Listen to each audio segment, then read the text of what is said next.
Thank you, President Mott. I want to give a little bit of background before I introduce Emmanuel, just to frame up the context of why he's with us today.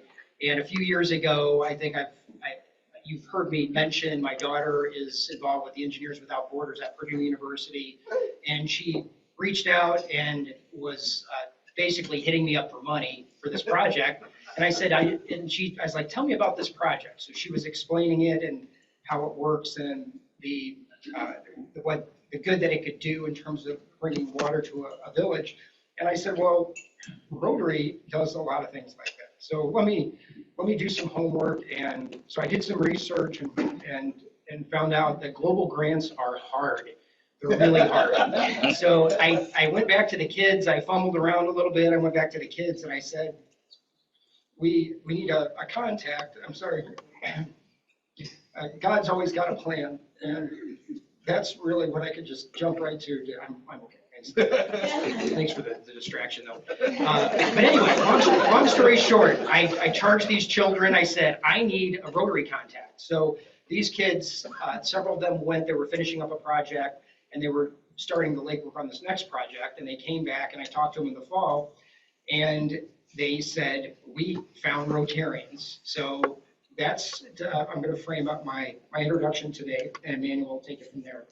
Emmanuel Ndolimana is from Western Rwanda in Gisenyi, near the border of the DR Congo. He is married to his lovely wife, Hope, which, let's give her a round of applause.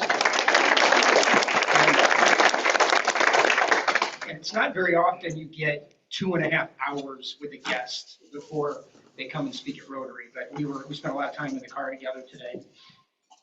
He's married to Hope, and they have 5 children, and one of the reasons they're in the United States right now is their oldest son just got married in Iowa on May 17th. So Emmanuel is a pastor, a farmer, an entrepreneur, and a humanitarian for the last 18 years, working with nonprofits specializing in poor and neglected communities, transformation in terms of health and poverty reduction in 16 African countries. His education includes an associate degree in rural development, a Bachelor of Theology, and Master's in Systematic Theology as a Billy Graham Scholar at Wheaton College in Illinois from the United States in 2015. He is fluent in 6 languages. He and Julia were exchanging some French earlier today, which was really very impressive. He enjoys mentoring young leaders for multiplication. His hobbies are playing, watching soccer, and farming. He is the founding member of the Rotary Club of Kivu Lake and is currently their president. Before I bring Emmanuel up, I did want to recognize Neil Miller and all his direction in this global grant. I'm going to call it a marathon. It's been a journey. And without further ado, I introduce Emmanuel Ndolimana.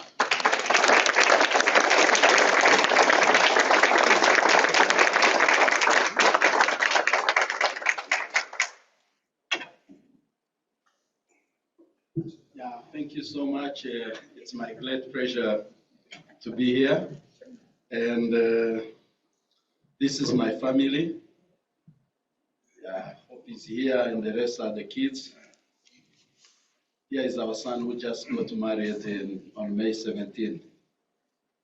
And we come from the country of Rwanda, which is in the western part of the country. Technical difficulties. Okay, good. So we are just on the Gisenyi. It's around here. We are just 5 minutes away from the Democratic Republic of Congo, Goma, where they have been in trouble for the last few years. And on the map of Africa, that's where we are located. So in comparison of Rwanda and Illinois, so we are 5.7 times smaller than Illinois, and we have more people than you guys. So when I was moving, I saw that your state is very empty. There are no people. I didn't see people walking on the highway, and I saw nice roads. So you still have a job to do. And so I'm part of the Rotary Club of Kivu Lake, which was born in October of 2021. And part of what we've been doing is environmental care. We've planted over 4,000 trees around one of the river called Sebea, which was causing problems of flooding in the community. So we've done those projects, and we've provided some relief to the people who have been affected with the relief and volcano eruption in our place. And as well, we've been doing education. Part of education is one of our heartbeat, because to help poor communities, and by educating kids, you are helping to eradicate poverty, and giving school supplies. And when they're educated, you break the cycle of poverty, more especially because the public schools are overcrowded classrooms and underpaid teachers, and lack of food at school. Many kids will drop out of school. And so having them good education is a very important aspect of helping them to break the cycle of poverty. I'm here, we are speaking about water. The community where I live in, this is the picture I took when I was surveying about 10 years ago. When you moved in, I walked in this village. This is where the people are drawing water to drink. Now, when I'm here in the US, one of the things I appreciate is the hot shower and constant water, right temperature, and you'll finish your shower before the water switches off. That's one of the signs that reminds me that I'm in the US. So, but this is the place where people were drawing water. As you can see, this girl is drawing water to use at the family, but the cow is also there. Cows are drinking there, and they can't control their bathroom. So if you see closely, you'll see the cow dung at the same time closer to the place where they are collecting water. And as a result, some even washing. Here is a market where they are selling potatoes, but they are doing some cleaning in the same river where they are drawing water to use it in their houses. As a result, you find the kids with a bigger belly because of lack of water. That water, non-clean water, they cause one of the common diseases called ascariasis, which is you find some places in these communities, like 95% of the kids, when you take a stool sample for testing, they'll have stomach worms. And sometimes the parents will think, when the kid has a bigger belly, oh, it's an indicator of wealth. My kid is going to be rich, because being big is associated with wealth, because you have enough to eat. But the truth is not wealth, but it's the stomach worms, ascariasis. And they multiply a lot, and they can lay about 200,000 eggs a day. And they drink all the nutrients that kids are eating, so it causes growth retardation, cognitive impairment, and the nutrition deficiencies. And that's some of the challenges. When you look at them, there is a tablet called albendazole. Once they expel these ones, and this is how they look, ascariasis. It's almost like a snake. In our language, they call snakes of the stomach. So this, like the baby, after having albendazole, this shows looking at one of which was expelled from the stomach. So those are some of the challenges with the communities without water. Another thing is the jiggers. Jiggers, I don't know whether we have them here in America, but they are wingless flare. They enter the skin, and because they don't wash, like shower in those projects is a horror project. I mean, in those communities, because when you have to go an hour or more than an hour walking, carrying water on the head, shower is a horror project. So people who don't wash their feet regularly, and their houses doesn't have cement, it's just dusty, they have these jiggers. Here I was removing in one of the communities, and this is how they look like. They multiply. There'll be some deformation, but once they get help, they are clean, you find that the skin is going to be restored in just few months, like 3 months, then their skin is restored. So having clean water as a source or clean water in a community like Rubona is going to be a big blessing to this community. It will improve their health, the time they spend fetching water, but also part of their lives, it will improve in many ways. This is the Rumona community. This guy is called Laurent. He's our club secretary. He went in the very community looking where they are going to get water. Currently, this is the source of water for over 2,500 people. And what they do, they have to go down the hill. Rwanda is a country of 1,000 hills. When we drove here, I didn't see mountains, but we have a lot of mountains. They go down the mountain. It takes over an hour. They fetch the water, they carry on their head all the way up to the hill. And it will take a minimum of 2 hours and a half, almost 3 hours to do one trip around with water.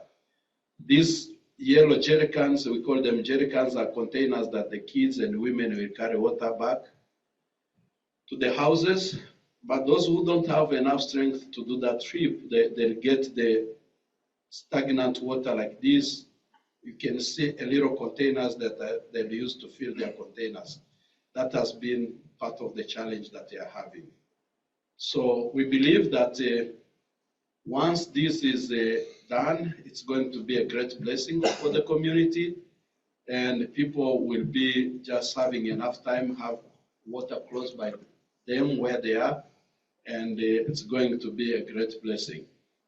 So as a club, we are happy to partner and give all possible so that this project can be a success. And we thank you so much for your partnership and your willingness to go through this journey together. And I want to thank the governor who is giving us helpful information and helping us so that we can achieve this. Thank you so much.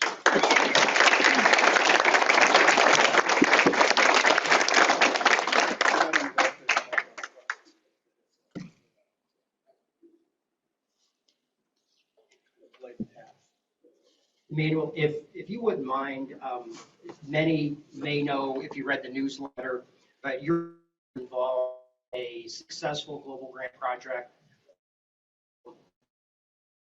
Could you maybe talk a little about that particular project and the success you've had there, please? Yeah, so what we did with South Carolina, North or South Carolina? No, North Carolina. Yes, so we did a global grant with a water, irrigation water, and the length of it is 7 kilometers. And what it does, it's fed by gravity to feed water to these communities around this 7 kilometers. There are several villages there. And what they are using the water is for irrigation so that they can grow crops counter season. Like when there is drought, it's not rainy season, then they can grow crops. And it's of higher value because it's growing like when everybody else doesn't have crops. And it's already completed. It's working. I think there is a video that we've sent. Maybe in the link you can share them later to watch. But we are grateful that it's helping the economics of that village. And when growing up, all of us were growing crops at the same time. And then we have plenty of crops. And there are times when it's mango. I remember growing up as a child, there'll be a mango season. We have mango all over the village. You can harvest on any tree in the village as we walk. And our parents, my mom will say, oh, there is no dinner today. You go and eat mangoes. So because we are competing with the mangoes before they perish, we didn't have the technology to dry them or to preserve them. So that is the same case when everybody grows like tomatoes. Maybe over half will be thrown away because it's rotting. They don't have the skills and the way to preserve them. But this project is helping them to grow counter season when everybody else doesn't have crops. So that's a great way that is helping. And it was a project worth 50,000 USD.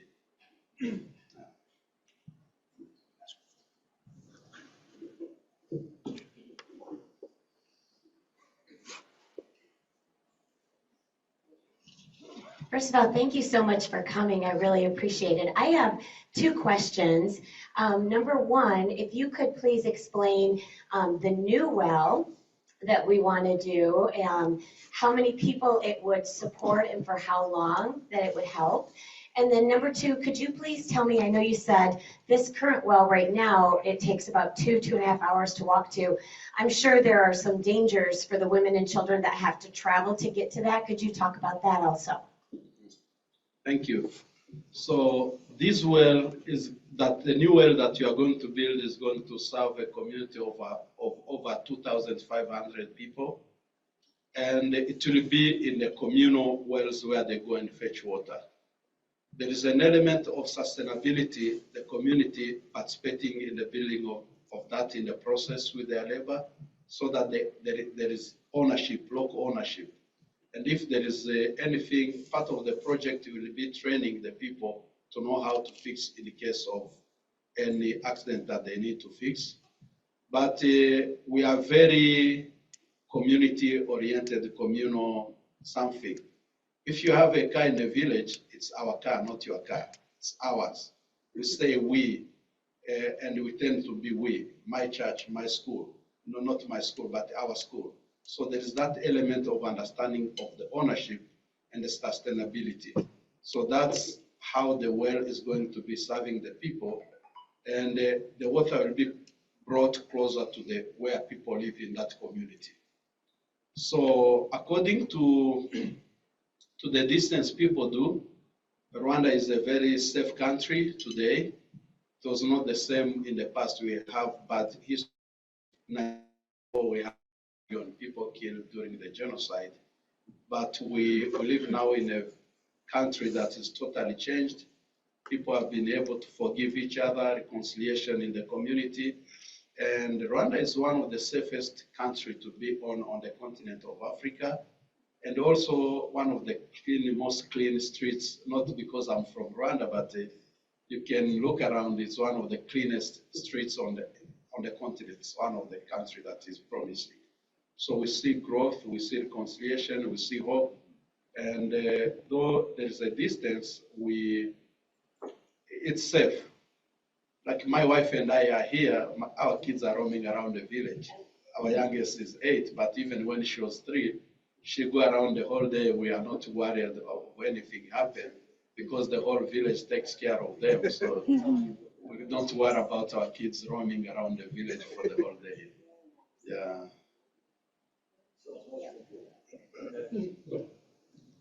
Thank you so much for coming today. And I just arrived from Uganda on a visit last week, and I've been to Eastern Africa several times, so I'm very familiar with those yellow jerry cans and how they get used. The question I have is, what prevents the government from investing in the infrastructure so that all citizens have access to clean, safe water? Mm-hmm. Yeah, thank you so much. I spent 7 years in Uganda. After high school, I could not make one sentence in English. So I went to school in Uganda. That's where I learned English and part of my education. So I love Uganda and the people there. So our government's economy is very small. And I don't know how we can compare, but there is a lot of issues that they have. And I'm grateful for what they have been so far achieved, but at the same time giving us freedom to participate in this growth. They recognize we are not able to do all this, but at least you have freedom to do. Like paperwork in Rwanda, investors, visitors coming, everybody is assured of visa upon arrival, which is unlike some other countries in Africa. You want to go there, but it's a headache to get visa. So I'm grateful that our country is opened up like opportunities. People want to serve. If you need the paperwork, you get it. And I know there is a lot that they are handling. And In 94, we were nothing. I remember returning in the communities, it was just full of decomposing bodies of our relatives, nothing was there, zero economy. Even cabinet, the ministers didn't have even suits wear to swear again. So that's how bad we were. But we are glad that the far we've gone, we are coming up, and step by step we are rebuilding the community. I think the more stability comes, we'll be getting there and achieve much more.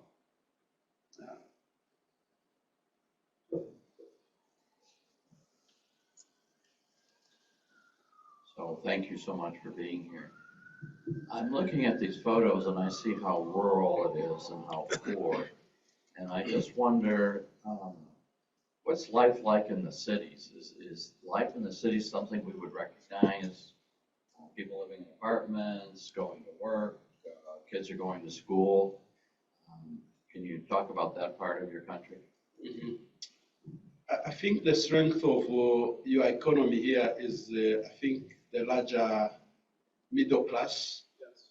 And many of our countries, we lack middle class. They'll be like top wealthy on the top, maybe a small percentage, 3 or 5.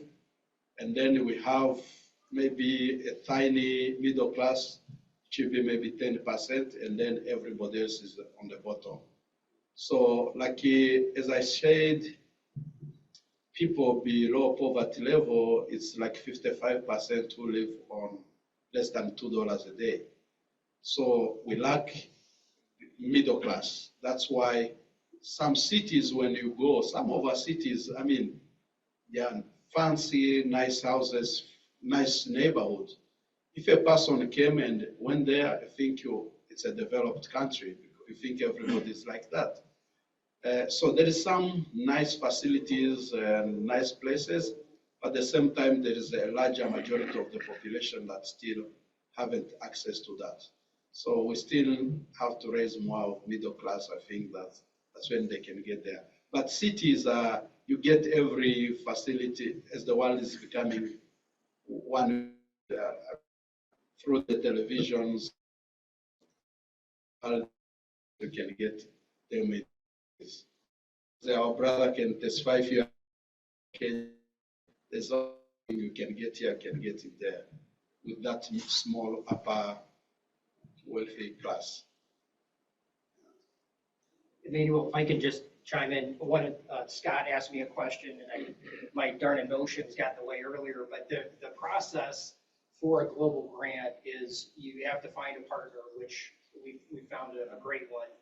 The project's been identified, and there's paperwork, there's leveraging Rotary resources to make sure we get the grant worded properly. Andrea is going to help the students at Purdue, and they've helped a lot of the logistical needs.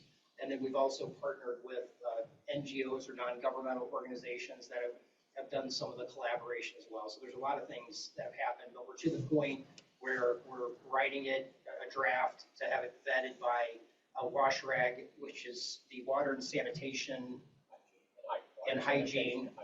Thank you. I'm basically going to do whatever Neil tells me to do.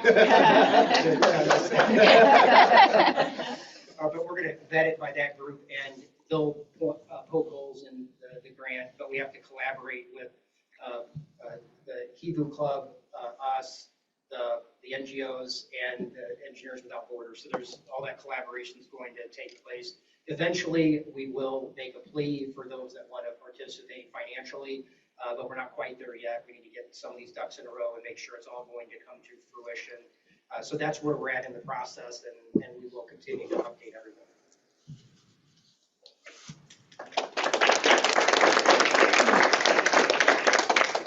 I have a question. Can you tell us more about your family and how your son met a nice girl from Iowa?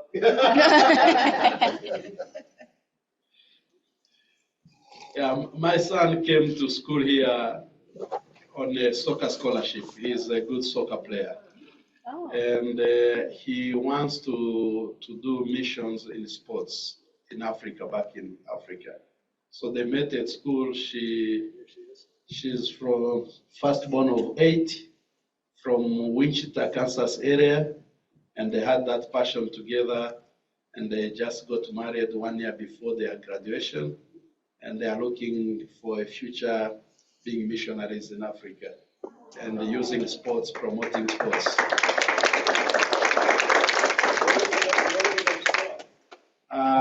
Faith Baptist Bible College in Ankeny, Iowa, near Des Moines area. That's the place where they are going to school. How much is the global grant, and do we have to match those funds, or does Rotary International provide the whole amount? Yes, please. You're here for a reason. And this is why I studied to be a district governor. So the total grant, the total project will be $110,000, $120,000. Engineers Without Borders will raise money on their own, so that sets off to the side. So let's say they raise 30, so there's $90,000 left. Emmanuel will talk to his district governor in a few weeks to find out if they have any district designated funds available. They explain district designated funds in just a moment. We have district designated funds that we have available. So when all of you make contributions to the Rotary Foundation, and if you don't, please do, and if you do, thank you very much for your contribution. 3 years after you make that contribution, approximately 45% of that comes back to our district. Part of that funds club grants and scholarships. Another portion of it, of that 45%, about half of it, gets identified as district designated funds. So we have a pool of money at the Rotary Foundation that we can invest in global grants. And when we invest $10,000 in a global grant, Rotary International, from their annual fund, matches that 80 cents on the dollar. So that $10,000 becomes $18,000. So what's going to happen is Emmanuel's going to try and get his district governor to provide money as district designated funds. You all will make a request for our district to provide district designated funds. And then we're probably not going to reach the total. So you're going to contribute some money of your own. And then we're probably going to need to go to other districts and ask for them to contribute as well. So Mark Roberts, past district governor, I had a request from one of his peers this year for a project, and Mark came to the district designated funds committee and said, hey, would you give $3,000 to this other project? So we did. And that's likely what's going to happen to fill the gap is I'm going to end up contacting my peers, and we're going to ask past district governors to do the same thing, and we will likely be able to fill most of that gap. Does that help? Okay.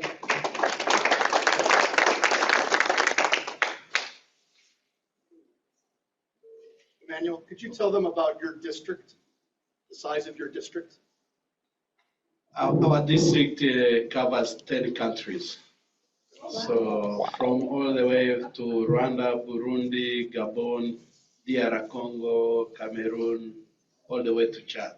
So it's a very big area. And there have been instability in many of those countries, so we've done a lot of relief to the refugees, like in Eastern Congo and Chad. There have been some cases that we've intervened a lot in.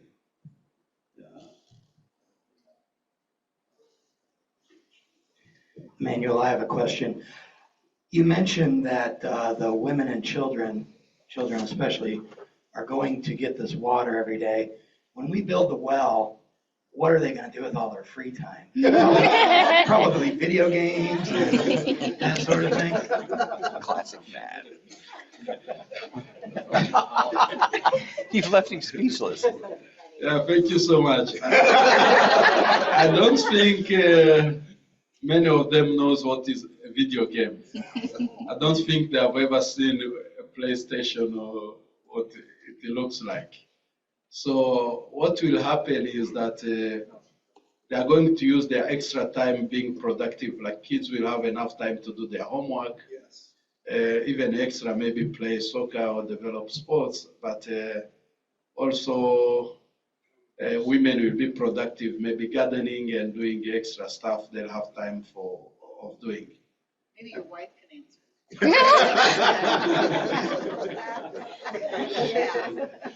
Maybe she can answer. But we. Go to the microphone. Thank you so much for that question. It's really good. You know, when we use our hands. So I wash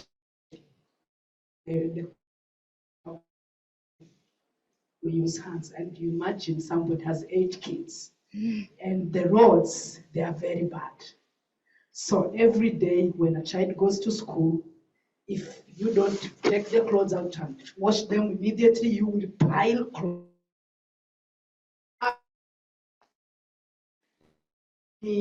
Activities that women and men, the women were not educated, that's their, and then men who are able to go and search for food, they bring food and I cook. So it was hard for my dad's generation to find a man cooking, because for them they were busy searching for money, but mom cooks. So even washing, it was only for young girls and ladies, but men will not wash their clothes. So they remove the clothes and wash for them. And it will take like 2 to 3 to 4 hours before you finish washing. So there are a lot of work there they can do. Thank you so much. So the men, though we are not fetching water, but we are looking for means to support the house. Yeah. Some will have gone to do construction or some other work. But also we've had some responsible men leaving the work to the women alone. That's part of the campaign. We've been waking up the men to help support and be available to their families. So that's another campaign also we've been encouraging a lot. Yeah. Can you tell us a little bit about your church? I understand you're a pastor as well? Yes. I'm a pastor and I am a son of a pastor. So my dad was planting church. We moved a lot. And I'm with the Baptist church.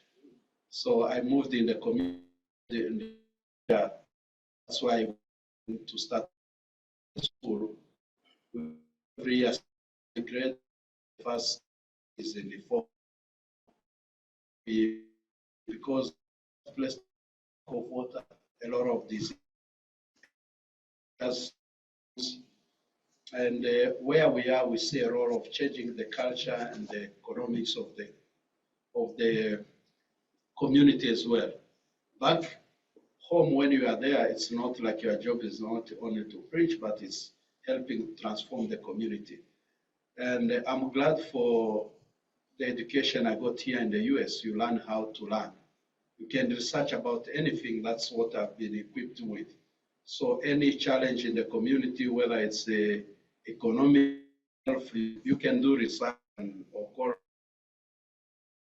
So you are an agent of the community. What I play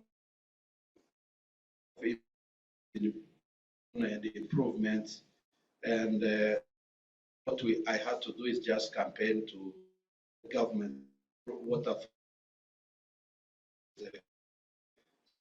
equipped what you be much transformation in the community.